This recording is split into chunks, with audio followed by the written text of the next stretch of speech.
Today we are going to discuss giving, that is dana in Theravada Buddhism. Now the Pali word dana means giving, offering, generosity, liberality. So dana is an act of intentionally giving something to another person without expecting anything in return. Now dana or giving is a human virtue and it's a meritorious act.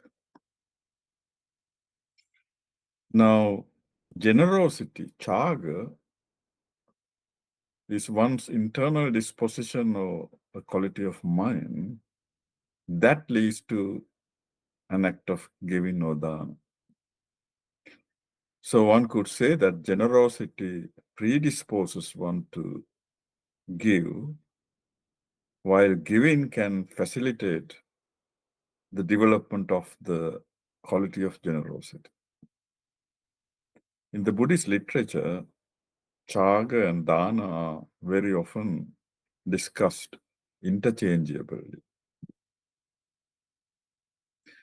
Now, when the Buddha was alive, whenever some people came to listen to the Buddha who were new to the Buddhist teaching, the Buddha used to use a graduated approach called Anupubbikata to give them a discourse.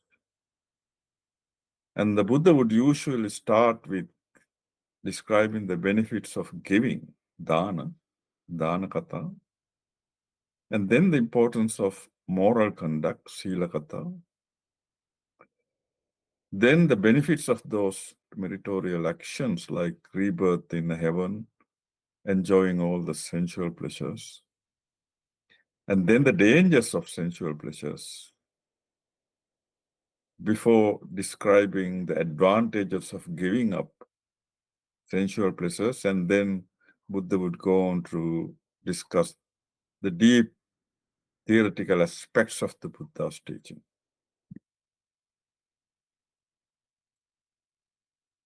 Now, giving something to somebody else without expecting anything in return is not an act that one could do easily. So many factors will act to try and stop that act.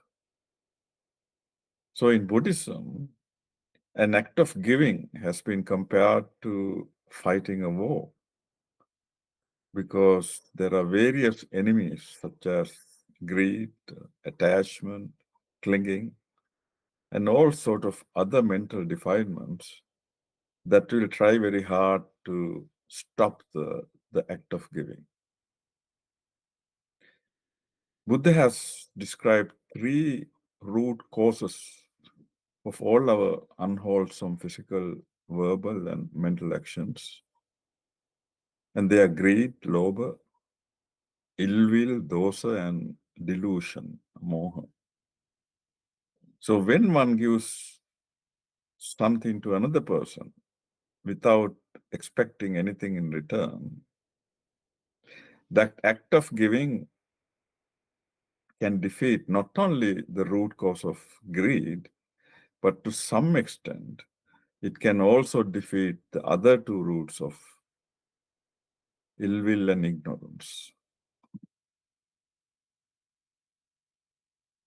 Now, the Lord Gautama Buddha, when he was a Buddhist aspirant, as a Bodhisattva, had perfected certain qualities called perfections over a very long time. And anyone who hopes to cultivate the Buddhist path of liberation and attain enlightenment will have to develop these qualities as well. And the Buddha has cultivated 10 such qualities called Dasaparami. They are giving, dana, moral conduct, sila, renunciation, nekkhamma, wisdom, panya, effort, virya, patience, khanti, truthfulness, satya, determination, aditthana, loving kindness, metta, and equanimity, upekha. Now, when makes an offering to someone else in the form of a perfection, then the qualities of the recipient or any worldly benefit that can come from the offering are not considered. When the Buddha aspirant practiced these 10 perfections, including the perfection of dana, he developed them at 3 levels. Now, if we take the perfection of dana, first level is ordinary perfection, parami, and that is donating material things.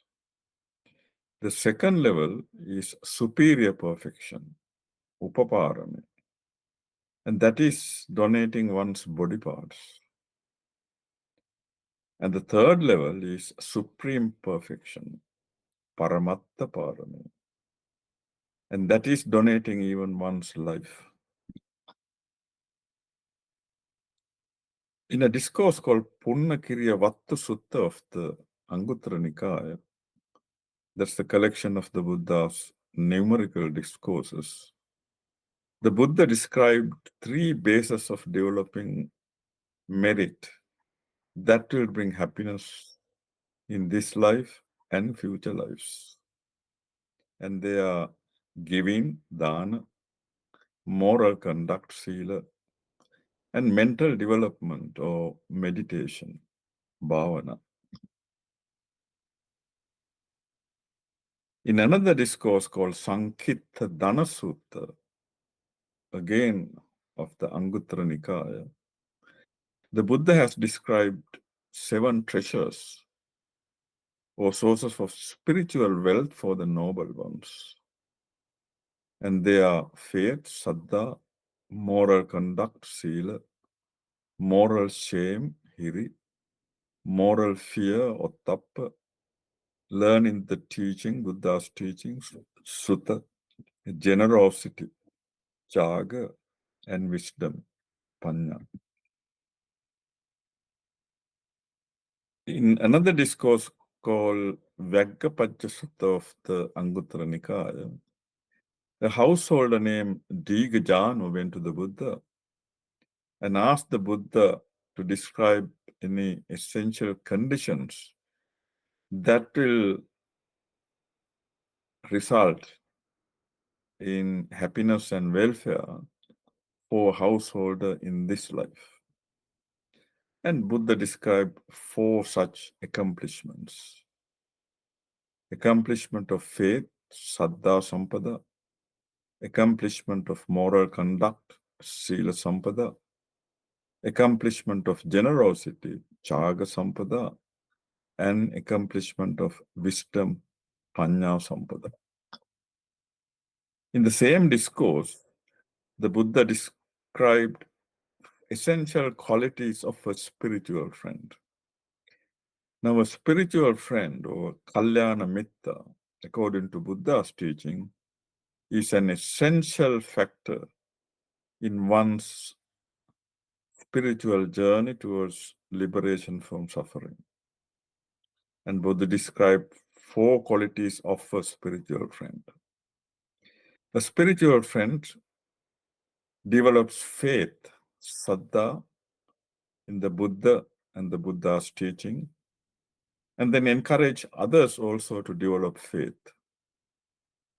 A spiritual friend develops moral conduct, sila, and encourage others also to develop moral conduct.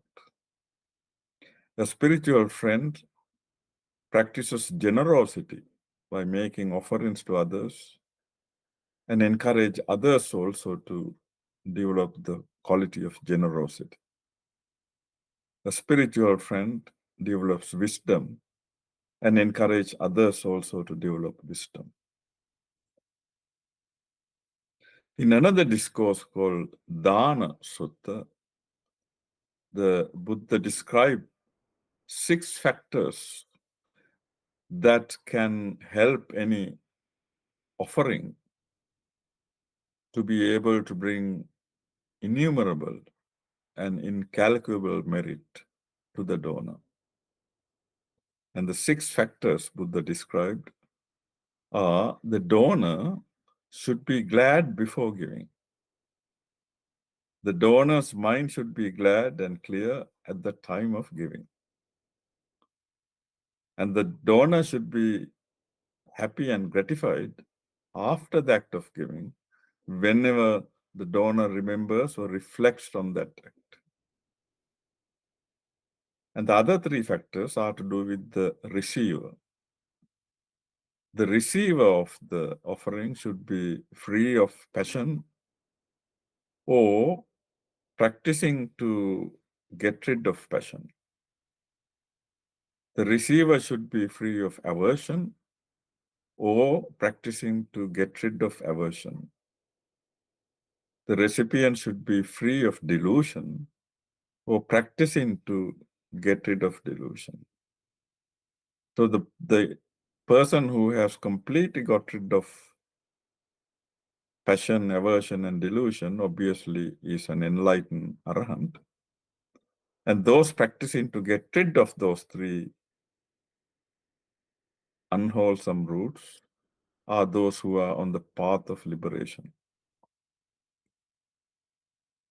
Now, in the Buddhist literature, 3 main groups of factors can affect the act of giving and make the strength of the benefit stronger. The 3 groups are: first group is factors associated with the donor, then the group of factors associated with the recipient, and thirdly, the group of factors associated with what is given. Now, when we look at the factors associated with the donor, the Buddha has described 3 groups of people in the world in relation to their habit of giving. The first group of people are the ones who are rainless cloud. And these people never give anything to anyone else, never give things to those who are needy, who are destitute, or even to religious ascetics. The next group of individuals are people who reign locally. These people give and make offerings to some people, but not to others. And the third group of people are those who reign everywhere. Now, these are the people who give freely to anyone without any discrimination. And the donor also should be happy, mindful, and bear wholesome thoughts before the act of giving, during the act of giving, and following the act of giving. In a discourse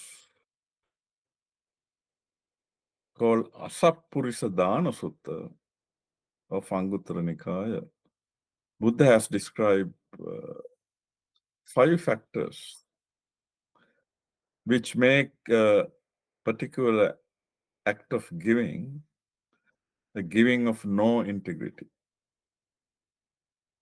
That is, if someone gives a gift with no proper attention, with no respect, not giving with one's own hands, it's given as if it's throwing away, and with the view that nothing will come out of the act of offering, no result will occur. On the other hand, the opposite factors making an act of giving a giving of integrity, sappurisadana. And that is, a gift is given with proper attention, with respect, given with one's own hands, is not given as if it's throwing away. And there is a belief that some good will come out of the act of giving. In another discourse called Vacchagotta Sutta, again of the Anguttara Nikaya, Buddha says that if there is someone who wants to make an offering to somebody else, but another person tries to stop that person from giving the gift. And Buddha says that leads to three obstacles. Firstly, it obstructs the donor making a meritorious act through the act of giving. Secondly, it obstructs the receiver receiving what is being offered by the donor. And the thirdly, of course, the one who is trying to prevent someone else giving the gift has already damaged himself by that act. And in the same discourse, the Buddha has said, if a person throws the washing of a plate, bowl, or cup into a pool or a pond, thinking, may whatever living creature living in this pond or pool feed on this, that will be a source of merit. Then, of course, giving something to a human being, which bring much more merit. And a gift given to a person who is virtuous will bring greater merit than a gift given to a non-virtuous person. Another discourse in Anguttara Nikaya, Sangaha Vattu Sutta, describes 4 factors or bonds of fellowship that can lead to social harmony and integration in the world. And the first factor is giving, dana. Second factor is kindly and helpful speech, piyavacha.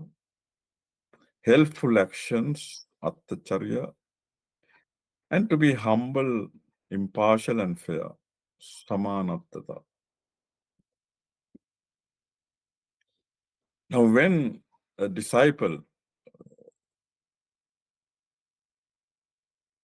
cultivates the Buddhist path of liberation from suffering, they have to cultivate the Noble Eightfold Path. And the Noble Eightfold Path has 8 factors: right view, samadhi, right intention, samma sankappa, right speech, samma vacha, right action, samma kammanta, right livelihood, samma ajiva, right effort, samma vayama, right mindfulness, samma sati, and right concentration, samma samadhi. And when a Buddhist disciple cultivates the Noble Eightfold Path, as advised by the Buddha, one can gain enlightenment through 4 progressive supramundane stages. The first stage is stream enter Sotapanna. Second stage is once returner Sakadagami.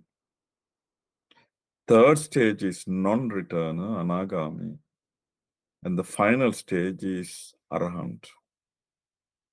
Now, each of these 4 stages has 2 aspects. First, the path to that particular stage, the Magga, and the fruit of that stage, Phala. In a discourse called Patama Atta Puggala Sutta of the Anguttara Nikaya, Buddha described 8 persons who are worthy of receiving gifts.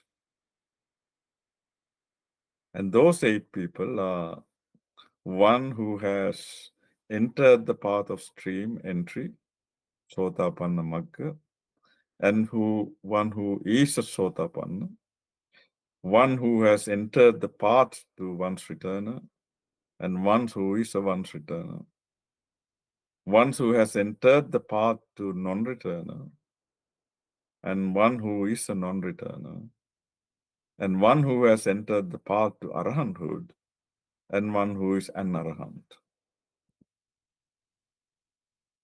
In the Dakkhina Vibhanga Sutta of the Majjhima Nikaya, that's a collection of the Buddha's middle-length discourses.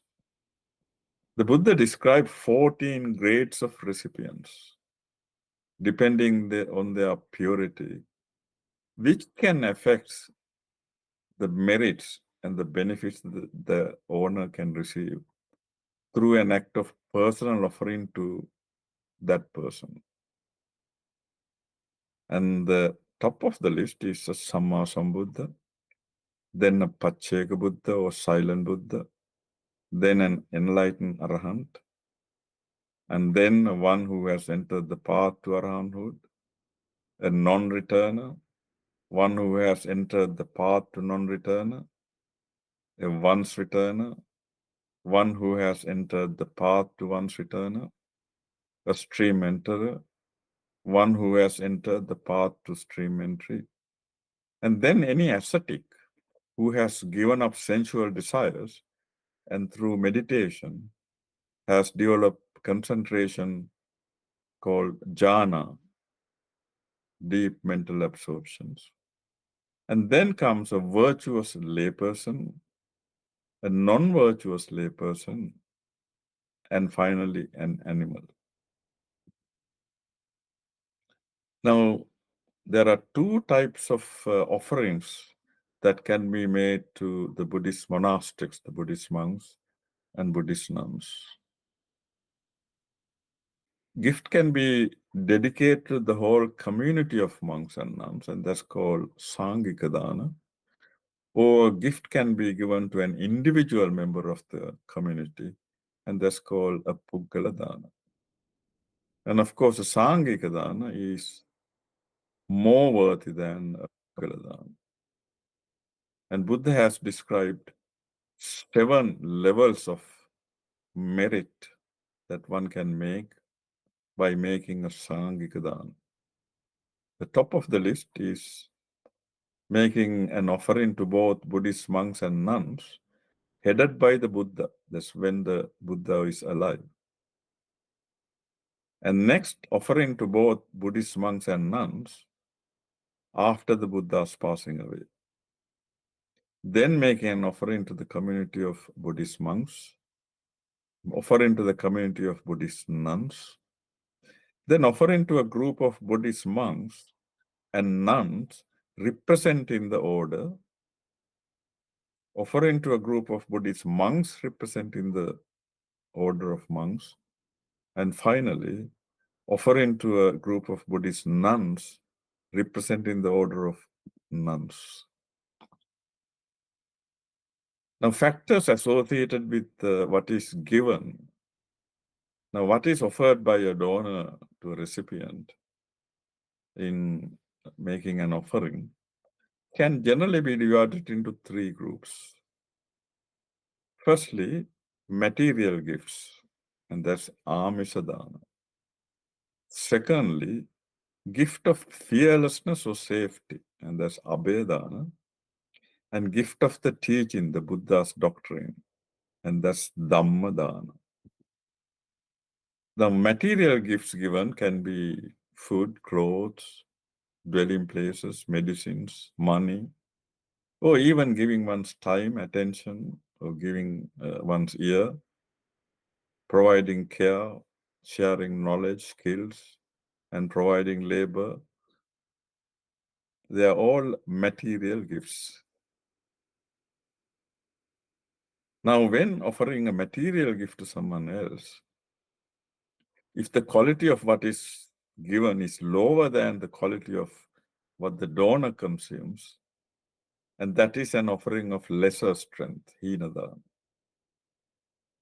If the quality of what's given is similar, it is an offering of medium strength, Majjhimadana.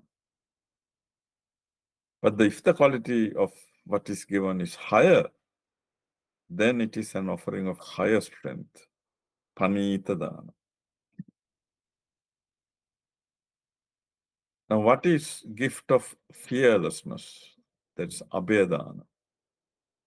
When we practice loving kindness, metta, and compassion, karuna to all living beings, then other living beings will feel fearless.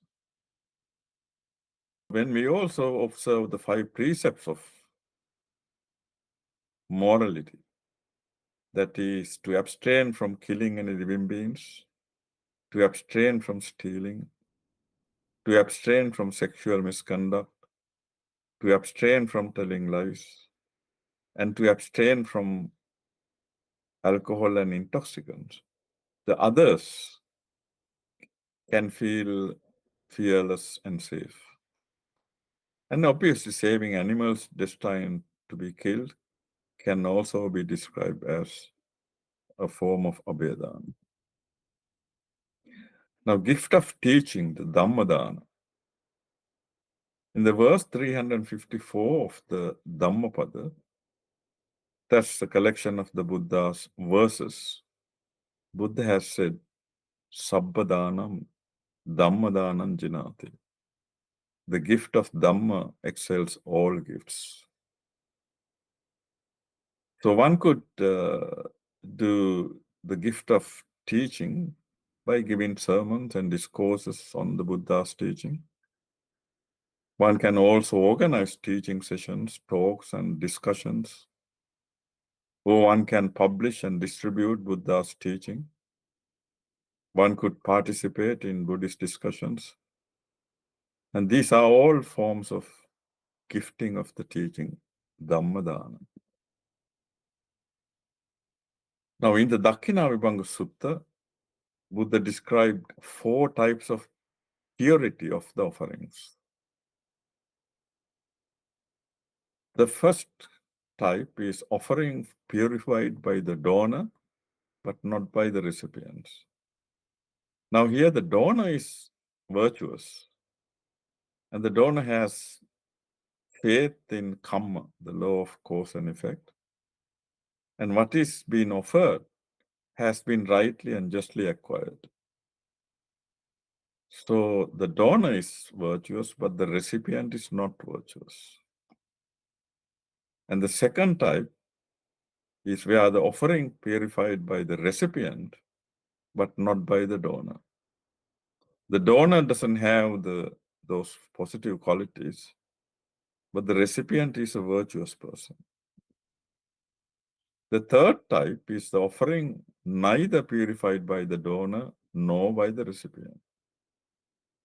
And here the donor is non-virtuous, and the recipient is also non-virtuous.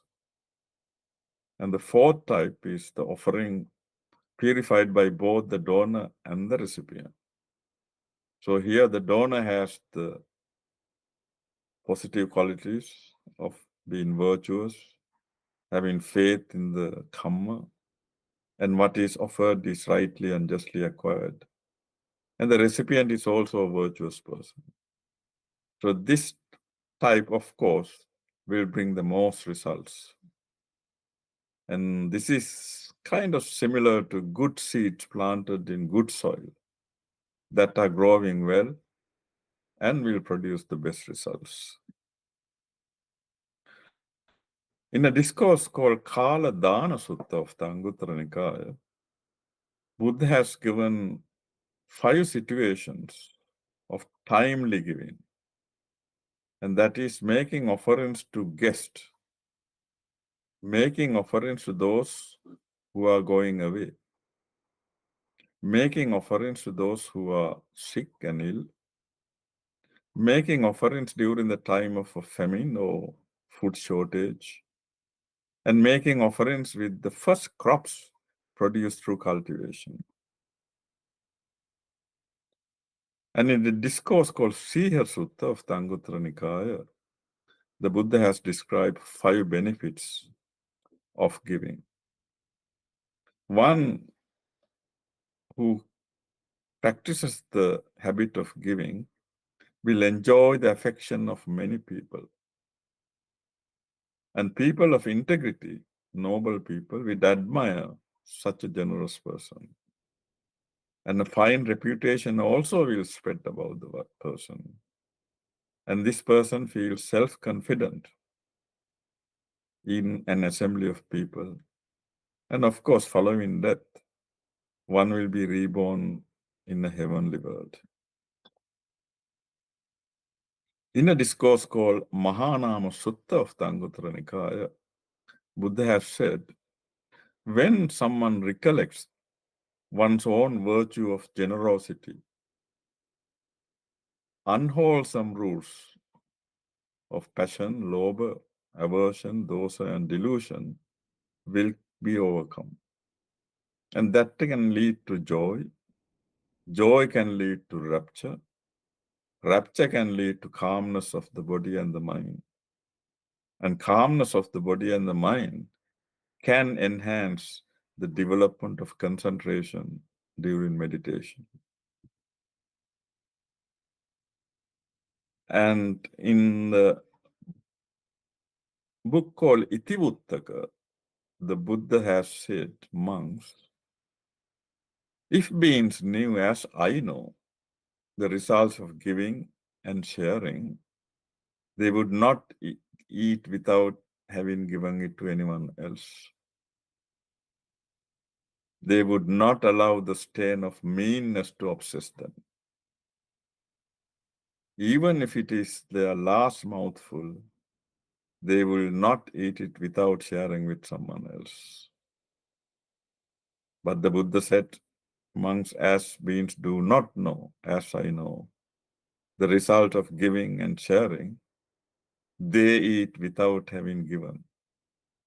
And the stain of meanness obsesses them and takes root in their mind. Now, generosity is an important aspect in the interdependent relationship between the Buddhist monastics, that's Buddhist monks and nuns, and the lay disciples. And that relationship has helped to maintain the Buddha's teaching during the last 26 centuries. Now, lay disciples offer basic requisites of the monks and nuns, and that's their food, their robes, their lodgings, and their medicines. Because Buddhist monks and nuns are not expected to make a living, and they depend on the lay disciples. And in return, the monks and nuns provide the Buddha's teaching and guidance on wholesome life and spiritual development to the lay disciples. There are certain factors that can enhance the value of giving.